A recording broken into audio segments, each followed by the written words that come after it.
Bonjour et bienvenue à tous, chers membres du Mistral Social Club. J'ai le plaisir de vous présenter un tout nouveau magazine réalisé avec l'École de l'Air et la base 701 de Salon de Provence.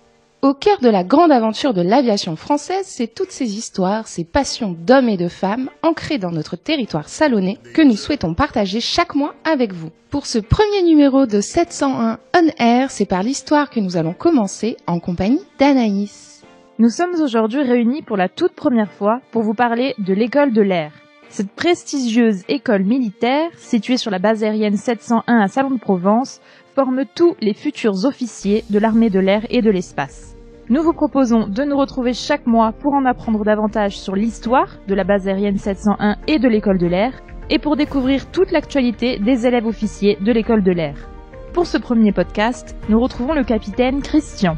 Bonjour capitaine, est-ce que vous pouvez vous présenter s'il vous plaît ? Je suis capitaine Christian, je suis enseignant-chercheur en histoire et en éthique à l'École de l'Air depuis une vingtaine d'années. Je suis membre associé au centre de recherche de l'École de l'Air et je m'occupe également de tout ce qui est patrimoine, histoire et tradition dans cette école.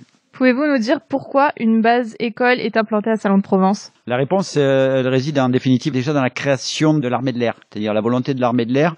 C'est de sortir du giron de l'armée de terre, de la marine et de Polytechnique, et de créer sa propre école, c'est-à-dire la propre aux officiers, puisque la plupart des officiers de l'armée de l'air provenaient soit de Polytechnique, soit de Naval, soit de Saint-Cyr.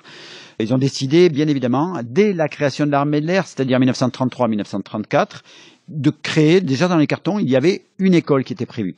Le point d'interrogation, c'était la mettre où, cette école ? C'était logiquement la mettre, normalement, dans une ville de garnison, où il y a une caserne pas trop loin non plus d'un terrain d'aviation, dans une ville universitaire si possible, et surtout dans une ville où le temps était clément, ce qui donnait quelques possibilités. Alors on avait dès le début pensé à Villacoublay, on va l'écarter à cause du temps bien évidemment, on avait parlé de Bordeaux éventuellement, mais c'est pareil, ça sera écarté tout simplement parce que Bordeaux, c'est dans les textes, c'est le pot de chambre de la France. Donc après, on a hésité entre deux villes, Montpellier et Salon de Provence. Alors pourquoi Salon de Provence ? C'est assez particulier.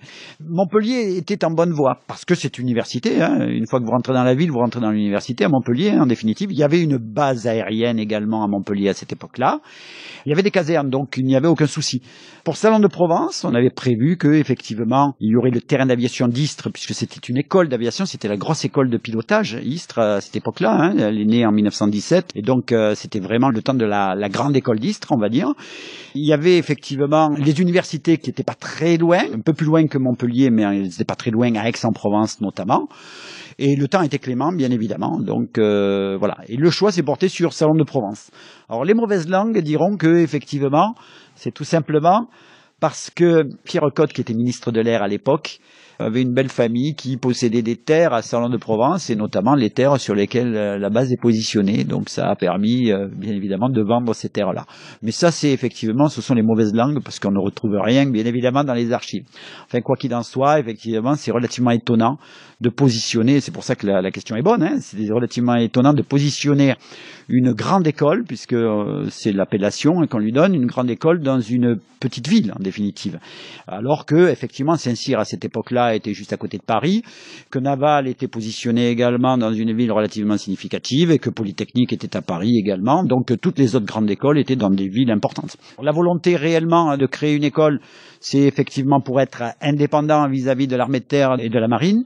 La volonté de la positionner à Salon de Provence, c'est l'opportunité, et je pense que c'est réellement le temps, et surtout la présence de la base aérienne d'Istres à côté, qui était une base école, et la grande base école de formation des pilotes à cette époque-là. Pouvez-vous nous en dire plus sur la création de l'école ? Quand est-ce qu'elle a eu lieu ? Quand est-ce que la première promotion a intégré l'École de l'Air ? Après avoir choisi Salon de Provence, donc on a mis en place bien évidemment toute la construction des bâtiments, la construction des hangars, parce que les premiers bâtiments à sortir de terre, ce sont les hangars, protection des avions bien évidemment. Après, ce sont effectivement tous les ateliers, puis bien évidemment les pistes, donc ce qui fait qu'il a fallu aménager les terrains, sachant pertinemment qu'ici vous aviez des terrains très marécageux, c'est très humide pour pouvoir effectivement positionner les bâtiments. Donc la première chose, c'est dans les années 1935 approximativement, je dis bien 35, 36, 37, on aménage les terrains. Après, on commence à construire les bâtiments.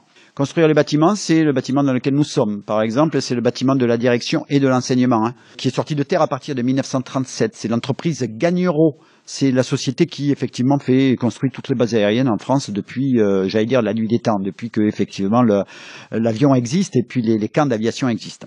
C'est réellement quelque chose qui va effectivement perdurer, c'est-à-dire que la construction, par exemple, du bâtiment de la direction et de l'enseignement va durer jusque pendant la guerre, puisque le bâtiment sera fini pendant la guerre. Vous me posiez la question en ce qui concerne effectivement les élèves.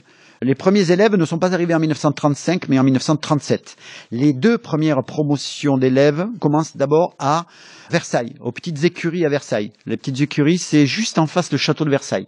Donc la promotion 35 et la promotion 36 feront effectivement leurs études, entre guillemets, et leur premier vol à Versailles et à Villacoublay, puisque à Villacoublay, c'était là où il y avait les terrains de desserrement, qu'on appelle les terrains rattachés, avec les escadrilles, plus exactement.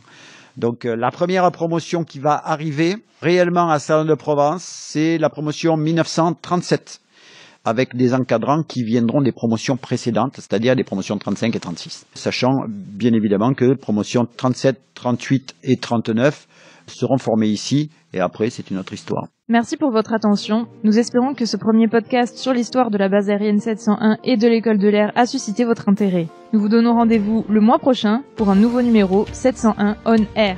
Bonne journée à tous. Merci beaucoup Anaïs pour ce moment d'histoire. J'espère que ce premier numéro de 701 On Air vous a plu. On se donne rendez-vous dans un mois pour un nouvel envol.